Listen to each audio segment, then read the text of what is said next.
Hey guys, welcome back to the Capital Mindset Show. So today we got a little bit of a special episode. It's kind of like a Q&A for Austin. What we're going to be seeing is a lot of his journey and how he's developed as an investor.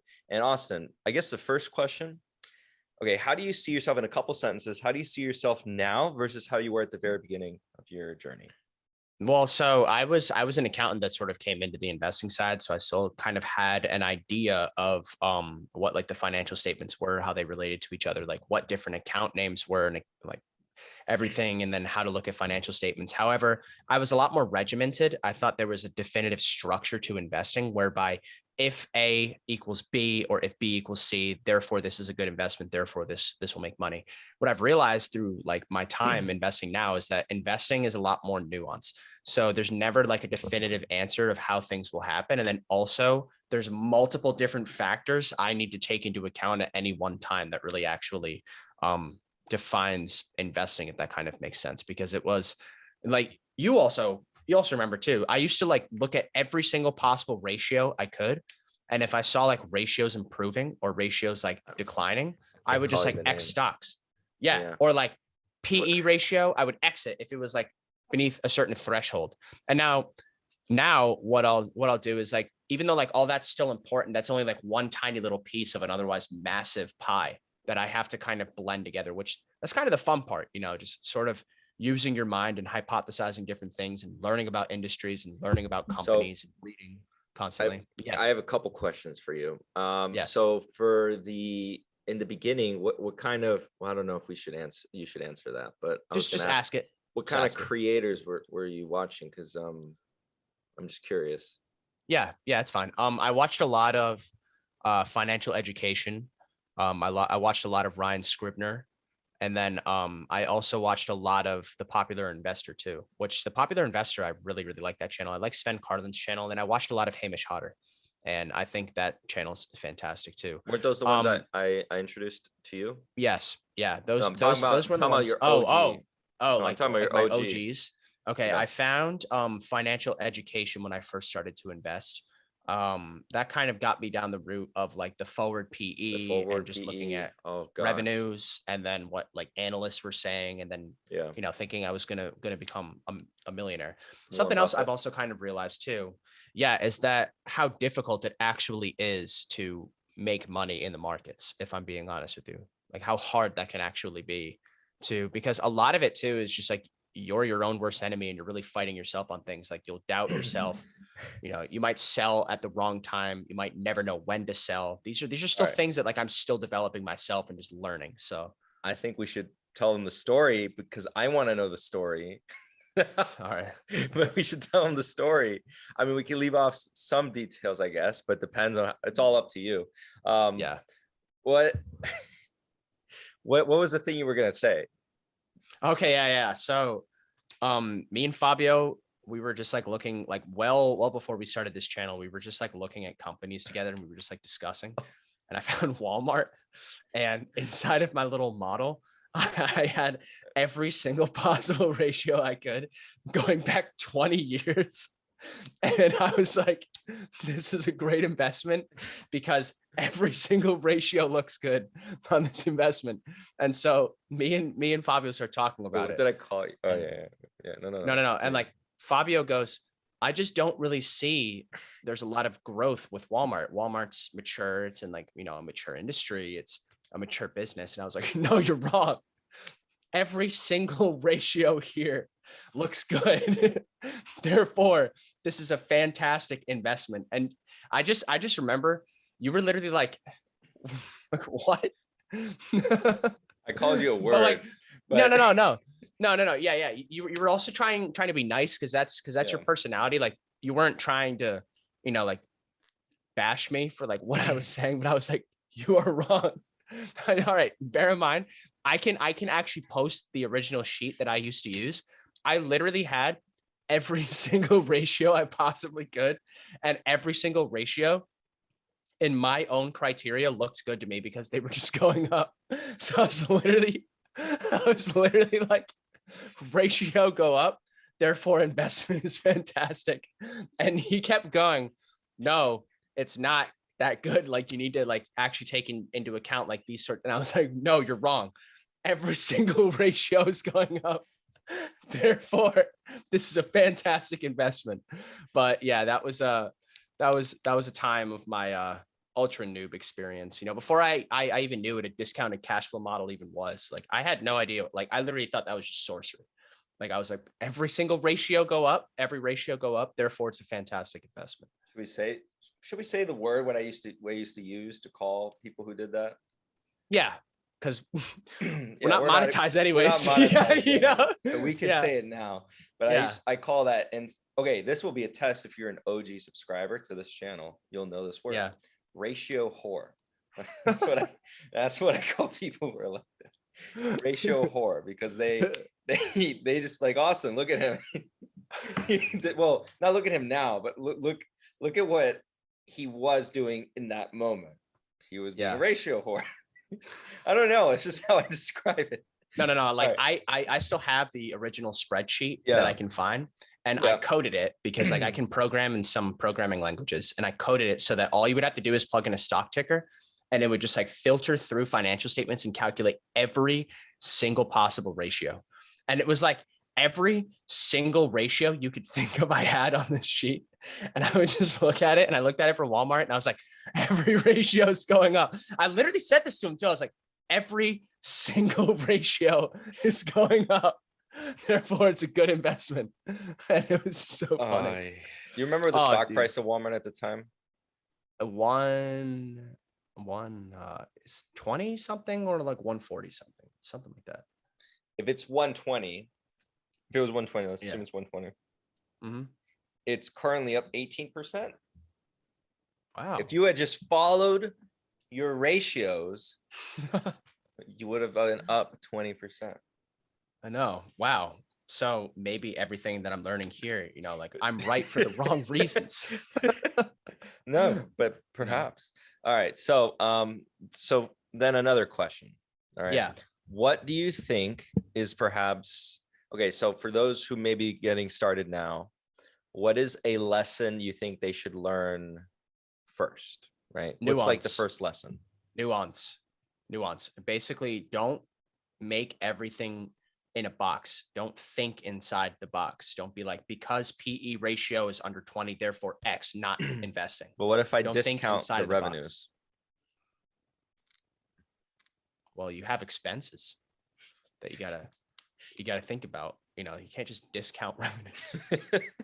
All right. So nuance. Okay. So you're saying that investing is more complicated than what it seems to be on the surface. It's not simply beep, boop, stock go up. What have you, okay. How do you feel that someone like do you think a random person can become successful at investing? Not within 1 year. If I'm being completely honest, it takes a lot of discipline. It's like learning a skill. Okay, what's the hardest part? A lot of discipline. Hardest part for me is just Or what do you think in general is the hardest part?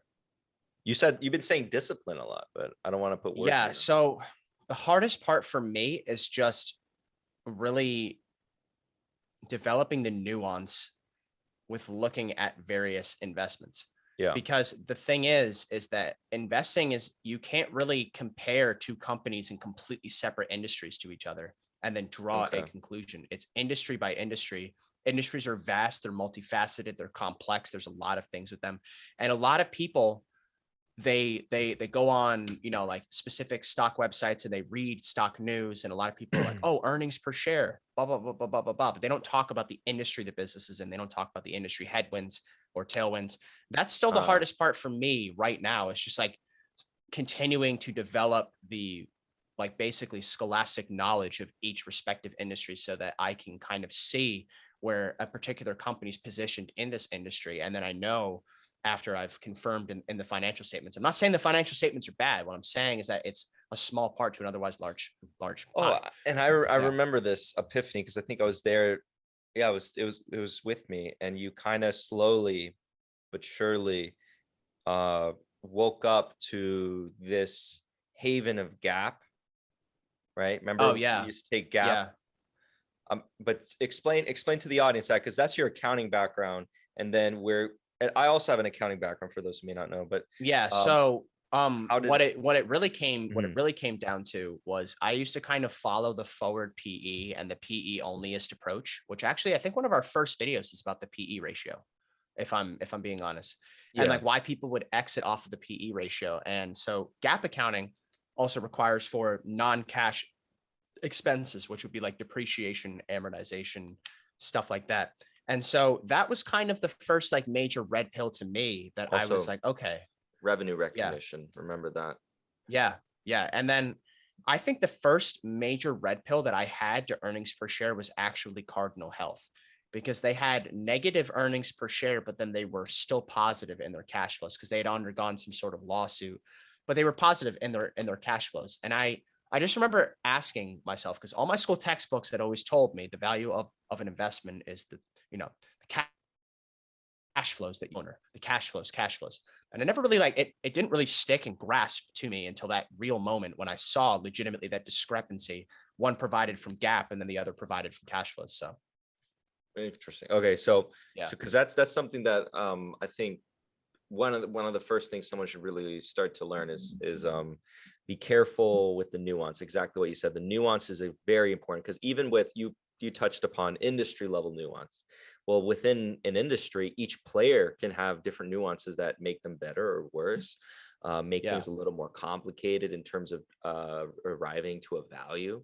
So, because for example, if I don't want to throw you too much on the spot and you tell me if I am, and then I'll explain it. But can what's the handle my difference own. between realty income, for example, ticker symbol O, and something along the lines of WPC carry? What's the difference between those two? Yeah, Are they both REITs? they're both REITs.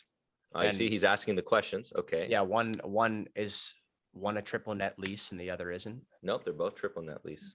I What wasn't kind of gonna give it that properties? easy. Hold on, That hold on, was hold on. What kind of properties are they invested into? What kind of And properties here, do they own? ladies and gentlemen, this is not, pre-scripted or anything like that. No, Here, ladies and gentlemen, this is is raw. Austin Yeah, walking through the mindset that he's now acquired, he's developed. And so look, yeah. he's asking all the right questions, and And he's coming also to understand. developing too. Yeah, because Yeah. I still have a long way, a long way to go. Which that's also another investing lesson that I learned. You have to be honest with yourself about everything, even just Mm, general life yeah. advice. You have to be honest with yourself and know your weaknesses.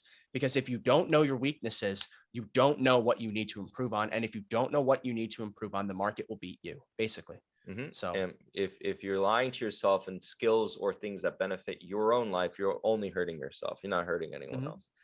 yeah. So, very good question. So WPC Carry has investments in offices, industrial real estate, educational real estate, warehouse real estate, but specifically in the self-storage, because I already discussed industrial. Mhm. Um, and then realty income is realty property. So retail mainly. Okay. Okay. And then my question kind of getting into the financials now is like what's the cash situation that we're looking at here? And then also what is the net income? Because 90%, isn't it 90% of net income needs to be paid out? And then Yes, yes. there's that reconciliation in FFO or AFFO. So Yep. those are kind of the questions that I would be asking now. Like I would want to see the We'll difference reserve between that those two. for the realty, because we have that in the requests. But you can Yeah. kind of see the mindset that Austin's developed. He can go through the questions, and that's what we're hoping this channel helps provide to the world. And it'll be out here Yeah. forever for free, even if we stop this one day. It will always be here. And then in any way, if it helps someone, then that mission accomplished. Yeah. So with that being said, I'm gonna think of another question here, Austin. Mhm. Um, what did you say, or what would you say was what's your best investment actually this year? My best investment this year is actually Albertsons. And we did So a video on ACI. Albertsons, right? Yeah. And it's okay. So for full disclosure, every single one, like pretty much all of my investments have all gone down. But that's Well, I we can haven't, discuss that too. yeah, yeah. And Okay. I haven't been investing with the short term in mind. I've been making investments that I believe will pay off in the future. So the short term price decreases, some of them pretty drastically, they don't really like affect me all that much because I have confidence in the decisions that I've made and I'm sticking by what decisions I made. Okay. Yeah. So remember so I mean, I know for a good amount of them, I'm always diplomatic for those who may not know. And those in our closer circle, I'm very diplomatic when someone's saying that they like a stock. I won't like shoot it down. And some of the ones that were, for example, we can talk about Corsair. When were you talking about Corsair? Well, when Corsair was, and this was before we had the channel, Corsair was being propped up by what channel? What was the channel name? Financial Education, right? Yeah. Yeah. And then so no, actually, yeah, it's just a statement of fact. Yeah, he was like he was the one who got me into the Corsair investment when it was like mid 30s, mid to low 30s, around there, which giving him the benefit of the doubt, there was no way to have seen that the stock was going to go down this much. And and we also want to say you shouldn't blame someone else for an investment you made. We're not trying to say that that's a good thing to do. So we're not blaming him for that. Yeah. But but he was legitimately the one, that gave me basically Yeah. And then I kind of did it through my own research too. But my issue and the mistake that I made with it, and I talked about this in the other Corsair video, was I opened way too big of a position that I really should have opened. If I'm being completely honest, because there's a lot of things that can go wrong with the business itself. So because here's where I'm interjecting here to kind of like put words or like to describe what it is Austin kind of learned. The lesson basically is called in terms of position sizing, position management. Within asset allocation. So you can have all your homework done and you have all this confidence, but you could always be wrong. So then how would you implement steps, a strategy to responsibly allocate capital over time? If you have all this dry powder, right? If basically putting it all to work at once is an assertion that you cannot be wrong. That's what you're saying to the world, right? You know, you're saying to the universe, I am not wrong. All the dry powder is on the table. This is the bottom. Now, statistically, did you know before you started investing that what were the statistics of picking the bottom? No. So retail investors and even institutional investors, basically everyone can't really pick the bottom on anything. So in understanding that, it's happened to me before that I have, but it was out of pure luck. And I'd rather miss out on the gains that I've otherwise would have, just shoved in all the capital than not have the dry powder as it continues to go lower and gives me the ability to buy capital. Because I'm guilty of that in my origin, right? So when I started, everyone's guilty of that. It's a skill you get over time because you tell your voice in the back of your mind, hey, stop. No, because it's that excitement voice. You get overly bullish. And then you come on YouTube, and then the problem with YouTube, and not that YouTube should do anything about this. I don't want them to actually silence voices, but because over time you see that good voices are going to be rising. But what you come on YouTube and you look for confirmation bias, and then you find hype men, right? You find other people who are also invested in the same company. Which in investing, you actually want to do the opposite. In investing, you want to find people who think that you're wrong and who can back up why they think you're wrong. And then if you can address each point, and again, like Austin says, what do you have to be? Honest with yourself. Okay. Because the only one who's going to get hurt from you not being honest with yourself is yourself. Right. So if you're saying that you're refuting each one of the counterpoints to your bullish points, and they're not really, only you will know that, but only you will truly know that. In that case, you're not really doing yourself a service. You actually want to go find countering opinions. And I mean, in the beginning, I was kind of like a poor investing companion for Austin because I wasn't assertive enough. But no. But you weren't really a poor investing companion. In fact, it was actually better the fact that you weren't overly assertive about, no, this is the way, because then from there, through my own trial and error, I was able to be like, this isn't working. And then you were like, yeah, it's not working. and then you were able to be like, it's not working because of X, Y, and Z. And so I actually prefer everything in the way that it went down because of it. It wasn't like you were giving demands. Instead, like I was learning myself. And then like you were just like, yeah, this is bad. This is good. This is bad. This is good. I was like, yeah. Okay. So it ended up working in terms of from there. Well, Yeah. that kind of probably speaks to, have you learned more from your mistakes than anything? Yes. Yes. Beautiful. Exceptionally so. And like, I've also learned just a lot about my own personality and myself through investing as well. Oh, and we should also discuss Albertsons, how that kind of came into your portfolio, because we were talking about Albertsons when I showed you Albertsons, right? Because Taisa had invested in it, right? Because she bought in at like yeah. $20 a share. Yeah. And that was around the time that you were actually first bringing up grocery stores, right? And you were bringing up Walmart. Yeah. See how that kind of came into Yeah. your And life?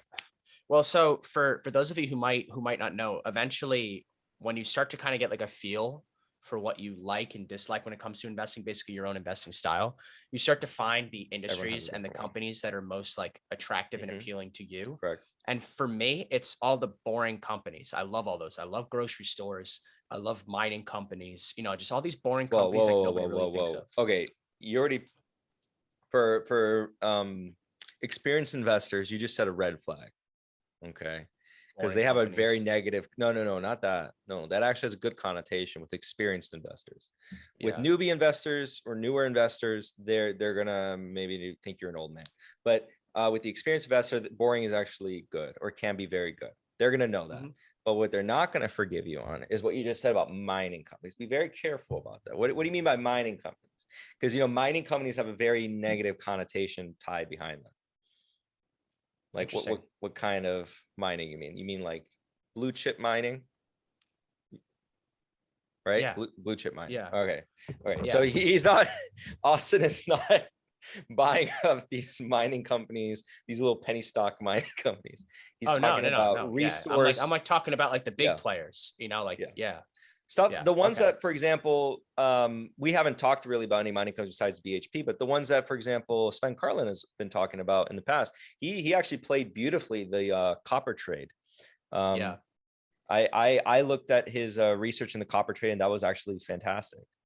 Yeah. It was well done. So he wasn't talking about penny stocks. That's the ones that Austin. Yeah. And also going back to Albertsons now and how that kind of fell on my radar. Yeah, you had given me that because your wife had invested into that particular company. And then I started to kind of do research into it. And I really liked what I saw. I liked the management, like the company, it checked out all the boxes for me. And then I pulled the trigger on it. So, and then what happened was the price rose from there, and it rose to about $28. And then I relooked at my assumptions. I became more confident in my decision to invest. And then I also looked to see too, kind of the way the stock was valued based on, discounted cash flow model. And then from there, I actually made the decision to buy more in the company because it was still undervalued, or at least it was undervalued according to my own assumptions. So that was another interesting lesson for me too. Whereas when I want to potentially maybe add more to something to see if the fundamentals have changed, to see if there's been actually any big business fundamental changes, or if it's actually just negative investor sentiment or positive investor sentiment, hype in that instance. So that was another big lesson for me too. So, okay. So, and do you think it's important that, for example, investors develop their own understanding, not simply, for example, I could have just given you Albertsons and you would have just bought. What's the problem with that? We've discussed this on the channel a lot, but buying simply because someone else tells you it's good to buy, and then you just trusting it, what do we call that? Argument from authority. Exactly. And that's a logical fallacy. You're committing a logical fallacy. Yeah. Well, I mean, it also really teaches you to kind of stand on your own 2 feet too. And to just be confident in making your own decisions, and be confident in knowing that you might be wrong, and be content with the fact that you might be wrong or you might be right, and that's just really the enjoyable part to me throughout like my investing journey thus forth. So yeah. And then as you go forward, are you gaining more confidence in your ability to, for example, analyze a company and bring it forth to either me or your family and say, hey, this is what I'm investing in, you can back it up? Do you feel like you're getting that confidence? I am.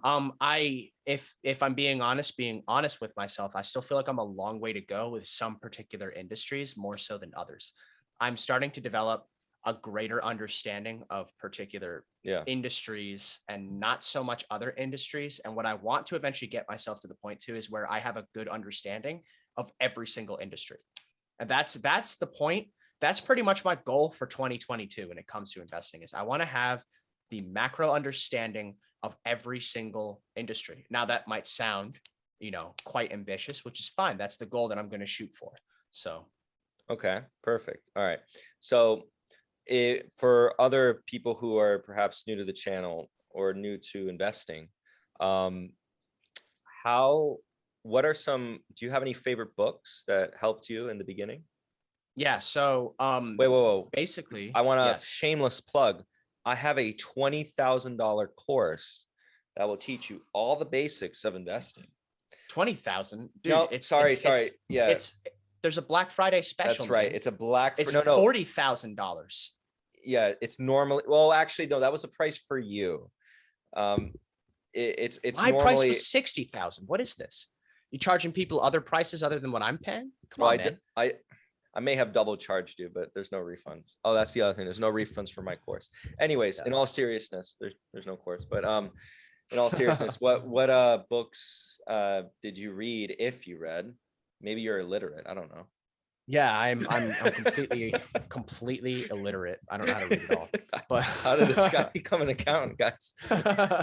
I just look at number looks good. Boom, done.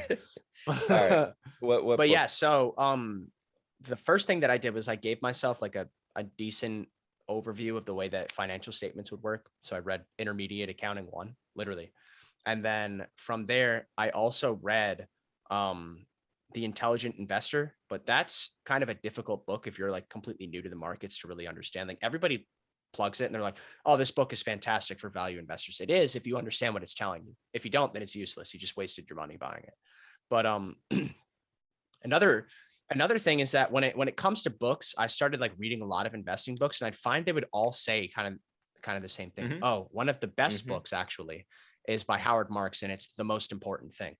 That's one of the best books on investing that I've read. It doesn't teach you, about financial statements or any of like the concepts. It teaches you like pretty much like the mindset behind it. And now I know there's like a negative connotation with the mindset, like the fake guru mindset and stuff, but this book's actually pretty good. But my thing, back to my point that I was making, I digress. My thing was that I was reading all these books and they started to just say the same things. So what I started to do was I actually just threw myself into the market, and I would just find various things about industries. I would see the way companies would perform over time in particular industries, seeing the way industries would evolve, because that's really the biggest thing for me, is that's what I'm interested in when it comes to investing. I want to understand industries, so. Yeah, I think it's important that you know the businesses you're investing in. That way you remove the emotion side. Do you think you're getting better at at removing emotion from the actual decision making? Yeah. And I mean, like, being honest with myself too, it's definitely hard sometimes when you see the price going down on a particular investment that you're not entirely confident in the first place. And then what? I know what the audience is thinking right now. What? Back me up, guys, in the comments if you guys are thinking this. Or don't, or just stay silent about it. But they're wondering if you have owned Tattooed Chef. No. And then Planet, what is it, like 13? Planet 13? Planet 13. Planet 13's, yeah. I did actually own that at one point. I owned a share. I bought one share of it. I did. I bought one share of it. I heard financial education talking about it, and I was like, you know what? I'm buying a share. So yeah. Anyways, the point being, yeah, you can see how far I've come. Yes. Okay. Yeah. Any more questions? Basically, I think that's it. I think we've covered basically so far. This is just a follow-up on you, and we'll do another follow-up about, maybe 6 months from now, and then we'll see how different you are. We'll post this video. It's mainly if anyone can take any nuggets of information and it helps them, great. But it's actually, I think it's going to be mainly for us, and put some pressure on you to know more than you do today. Yeah, it's also going to serve as an interesting benchmark too, to see like, yeah, that's what I meant. How how much I improve as the years go on. And then I can always look back on this and be like, hey, I remember when I used to have a huge spreadsheet with every single ratio imaginable. And then I said Walmart was a good investment because of the ratio spreadsheet, which I actually still have that spreadsheet too. So one day it'll make a special appearance in one of our videos. Well, what you are describing is like the struggle that I guess I see most accountants go through. Yeah. Yeah. Which is actually, isn't that one of the reasons why you studied accountancy? It actually was. I legitimately studied accounting because I thought it would make me a good investor, because I came from the mindset that investing was a structure and it could be fit into a box. I didn't understand that investing pretty much exists. Like the good investors, they think outside of the box. And that sounds kind of cringe. What was my reaction so when so you cliche. First told me that? But wait, what was my reaction when you first told me that? You were like, from your perspective. Which when I first told you that they think outside of the box? No. When you first told me that the reason why you went into accounting was because you believed it was the key to, become a good investor, and that investing was, fairly structured, can be put into a box. You were like, really? I don't even think you believed me. In fact, I think you started laughing at me. Very rude. You started laughing. That's probably what I would do. Not yell at you. It was like the one time you were not diplomatic and you laughed at me. You embarrassed me. we were in private. It's not like I did it to you at an Albertsons store. Yeah, it's true. Although at an Albertsons store, it would have been more fitting. No, at an Albertsons store, Austin just backs away, and then all the employees start surrounding me, and he's like, "These are my people." Yeah. I'm an owner. Oh yeah. All right. Well, with that being said, guys, thank you guys for watching. This is an unorthodox video. It's not going to take away from our stock analysis videos or anything like that. It's one of, like a little one-offs to give a little bit of an update on Austin here.